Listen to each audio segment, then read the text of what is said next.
Hello and welcome my sweet spooky friends to my channel Crafting with me, IndieAnnieJones. Today we're going to the shabby chic side of Halloween. What? Pink for Halloween? Never.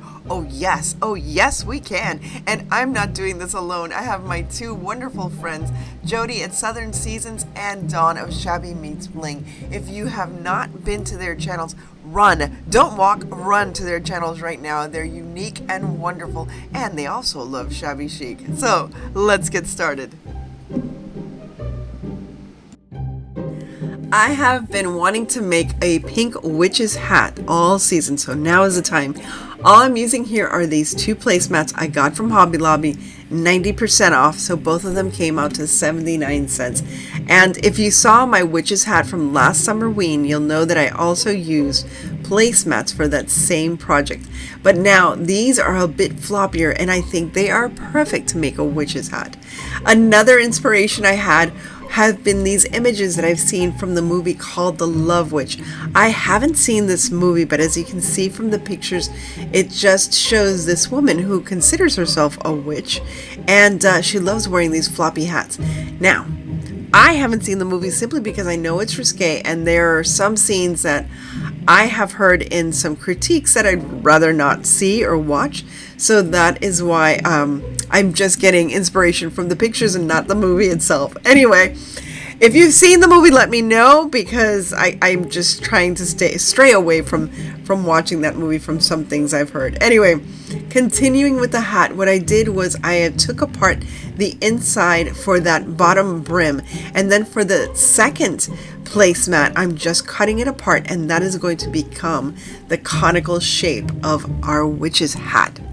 Now, I promised you last time I was going to speak more about the history of Halloween and the items of Halloween that we know of.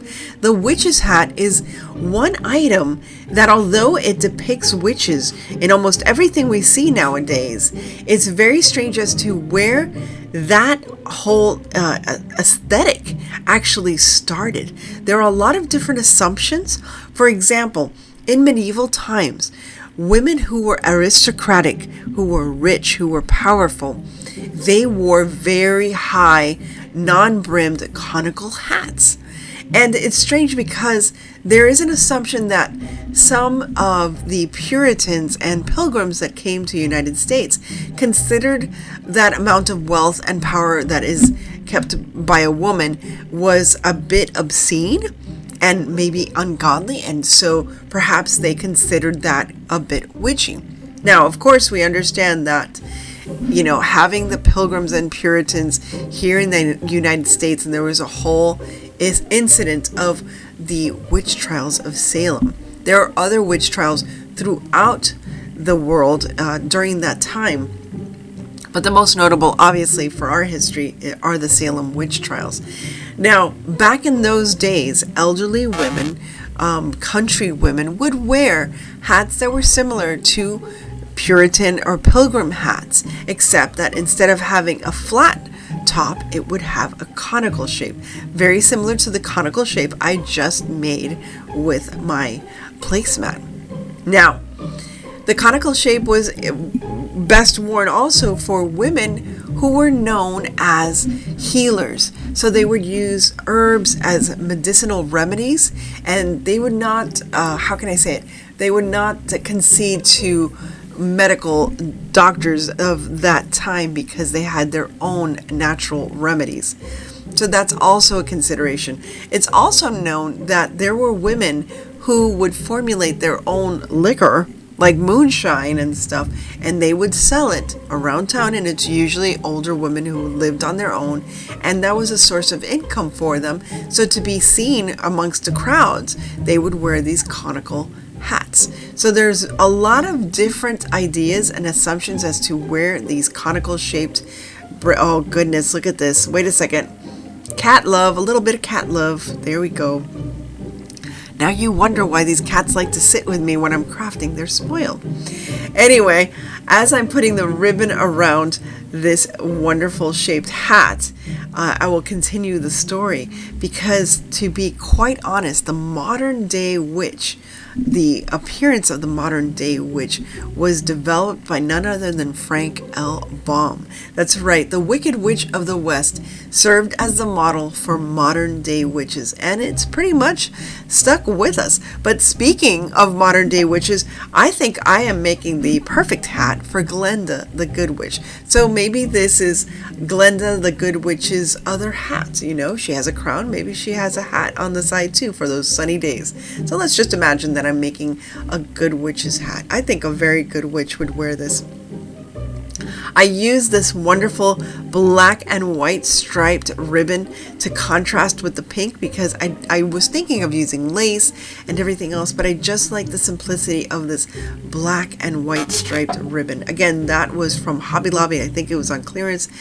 And the pink ribbon, I think I just had that in my stash. I've been trying to use a lot of my stash this year. These wonderful florals are from Temu. They are not sponsoring this video at all. I will share a little bit of some of the haul that I got from Temu, but look at these beautiful roses. They were just the perfect color, tone, and style, and I just love using their florals. If you haven't bought Temu florals, you should try it out. I really have been very happy and pleased with all the florals that I've bought from them so far. If you notice, I tried not to speed up today's video. I want this to be more relaxed and enjoyable. I feel like I'm always speeding through time, and I wanted to spend this time just really enjoying making this hat and enjoying my time with you. So what do you think? Do you think that Frank L. Baum did a good thing by creating such a depiction of a wicked witch look? Do you like other modern day witches and how they look? Do you want to hear more about the Salem witch trials and other witch trials? That might be something I would go live with and discuss witches, because for me, I've been to Salem, and honestly, from my perspective, I don't believe there were any witches. There were a lot of different cases that signified that these were just poor innocent victims to just mad raving attacks. And it's very sad to know that Salem, even though it's celebrating witches and witchcraft now, was the scene of a very large amount of Christian martyrs. Anyway, there is my hat and a little more pets for my cute little cat as we start the next project. My inspiration for this next project is something called the Weeping Maiden Bust. I don't know if you've seen it in stores, but I've seen it around in different places, and I was so inspired to try to create something similar, and I just fell in love with how beautiful, romantic, and tragic it looked all at once. Some people think she even looks like a ghost, others think she looks like the Virgin Mary. So to start with, what I'm doing here is I mixed some plaster of Paris, and I'm going to be dipping some small silk roses. I'm trying to pick white or beige colored roses. There were a few small yellow ones that I had to use because I was running out of white roses. But it looked great because the plaster of Paris pretty much covered it all. And the plaster of Paris was absolutely perfect for this project. I've done this before, I don't know if you've seen it, but it's a loose type of plaster of Paris. I don't want it to be too thick, but not too runny and thin either, because then it won't catch on to the silk roses. But this is how I'm going to create the look of stone for this beautiful maiden. I really was so happy with how this turned out, and there's just a few tricks that you have to do.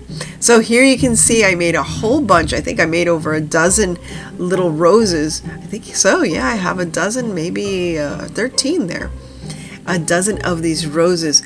Now, I could have also done this for the leaves, but instead I decided to create the leaves myself using my foam clay. You know how much I love my foam clay. So that is how I created all the leaves to go together with this crown of flowers that I'm going to put around the maiden's head.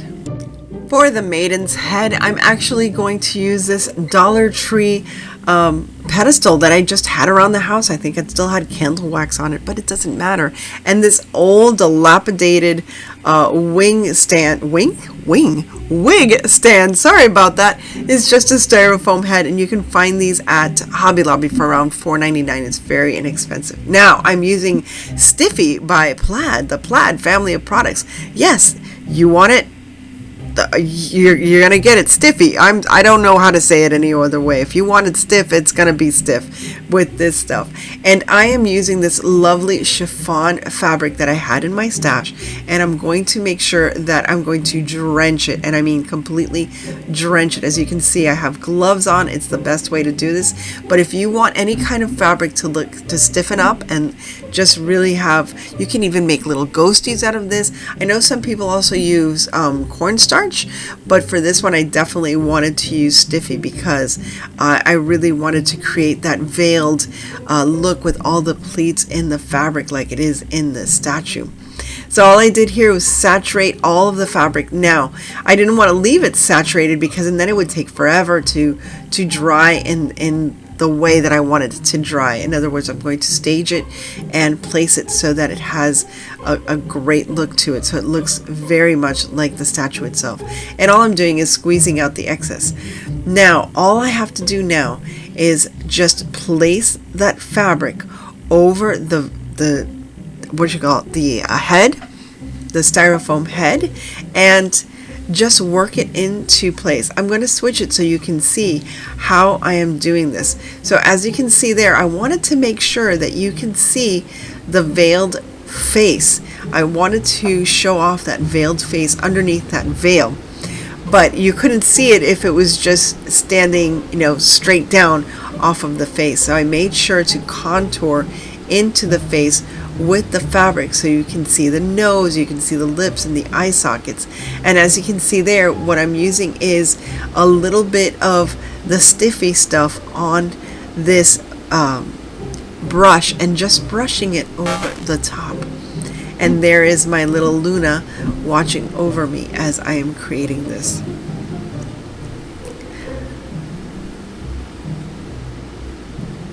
Now again, just take your time. If you're doing this, just take your time and sculpt your fabric as you like it. Now I wanted to make sure that it looked like she was veiled, maybe have the veil on one side of her face, covering one side, and then just putting it into shape.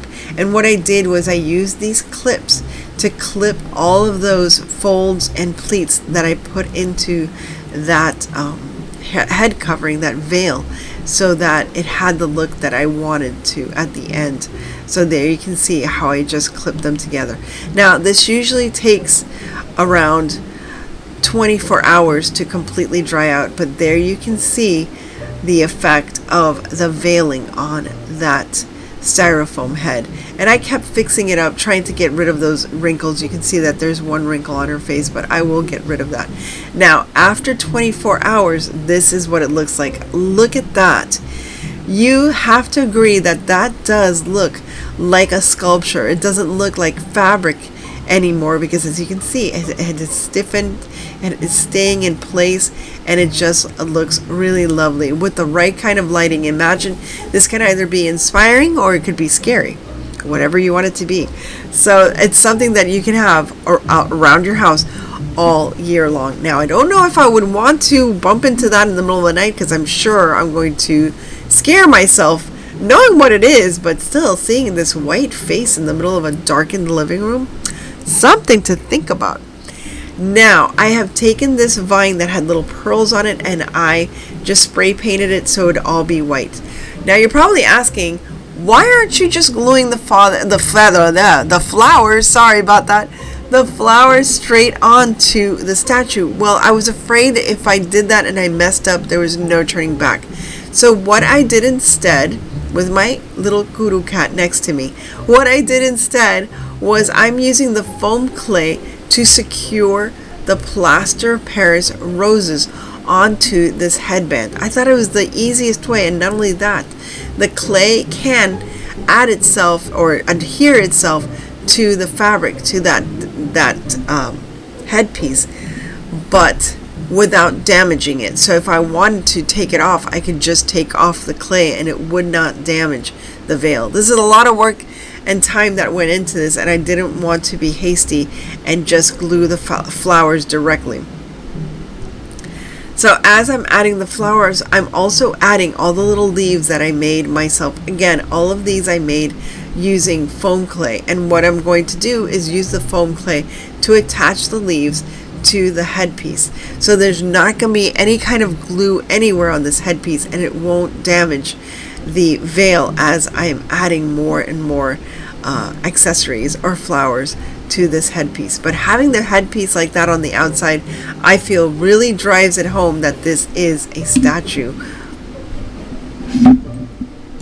Once I finished with the headdress, I wanted to add some flowers to the folds of this veil. I think it's just going to add just more beauty, and I really feel like if you do this, you will really enjoy making your own flowers with the plaster of Paris and really designing your own veiled beauty as this is. And whether or not you use it for Halloween or for anything else, I think it's a lovely addition to any decor. So there you have the veiled maiden. I hope this inspires you to create your own veiled maiden for your Halloween decor. Last but not least, here is another idea for shabby chic inspiration for your Halloween. Using these items from the Dollar Tree, as you can see, the dome, the platter, the styrofoam disc that you get 2 for 1, and of course the skeletal hands, and some florals. I'm going to make another beautiful cloche design, and there are the kitties getting some pets from my skeleton hand. Coda doesn't like it too much, but Luna was all in for it. All I'm doing here is using that sheet moss, cutting out a circle to cover that styrofoam circle, and that's going to be my base. And as you can see, I am flanked by both of my kitty cats here.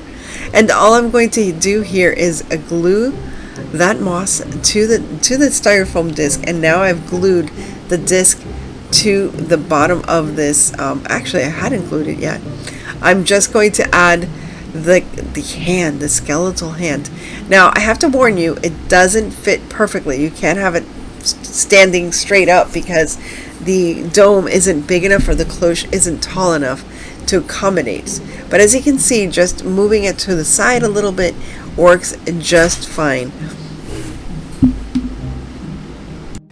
Now, using a little bit of hot glue, I've secured the hand to that moss base, and all I'm going to do is add greenery and of course my cats in a box. And I have tried to give them both bigger boxes, but they love these little plastic boxes. I don't know why.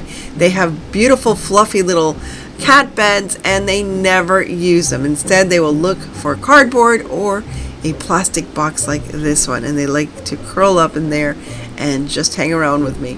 So here I'm adding some greenery to that base, and now I'm going to start adding these beautiful pink roses. It's macabre, but it's pretty. I don't know what you want to call it. It could also be light academia. I think both the veiled maiden bust and this could very much be light academia, and very much inspired by that.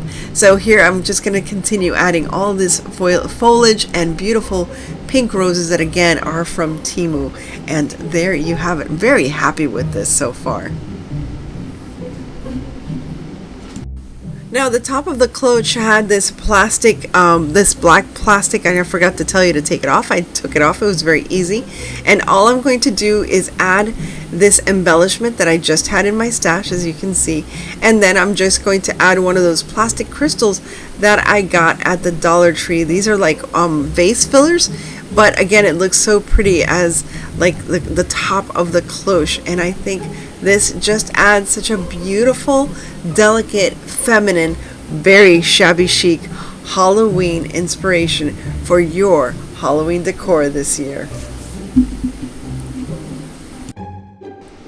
I almost forgot, I wanted to share a mini Temu haul. It's been a while since I've done any kind of hauls. As you know, I'm trying not to spend a lot of money, but I have these few little items that I got at Temu recently. This was a little Halloween tree, and I thought this was adorable, and I thought it was perfect to add to my mantelpiece. I also bought some look at these earrings. Oh my goodness, these are the cutest little Halloween earrings.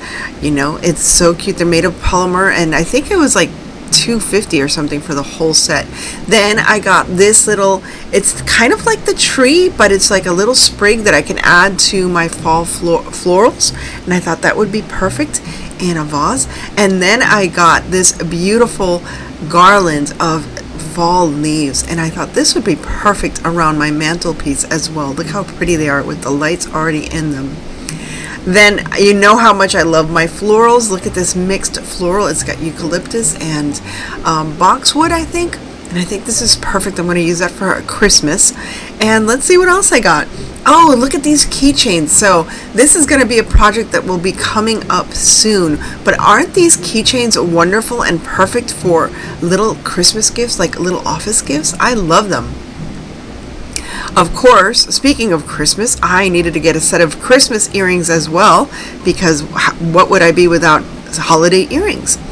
And lastly, I've got these beautiful, since we're talking about pink and Halloween, I got this beautiful brush set and this adorable little pumpkin pillow, which is just perfect for my decor for Halloween and fall.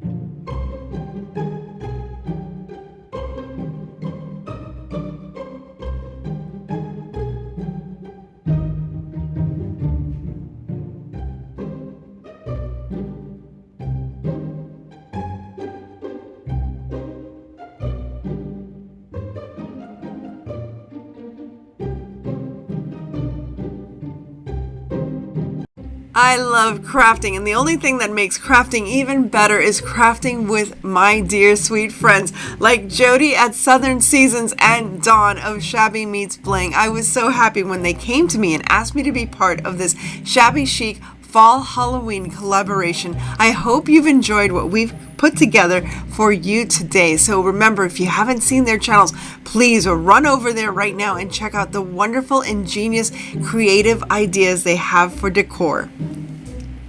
I also want to thank each and every one of you for making this Halloween season the best ever, and I am so glad that you could be here with me. And if you have been inspired this Halloween season by anything you've seen here on my channel, please remember to like, share, and subscribe, and come back for more. After all, I have some more wonderful stories to tell you about Halloween.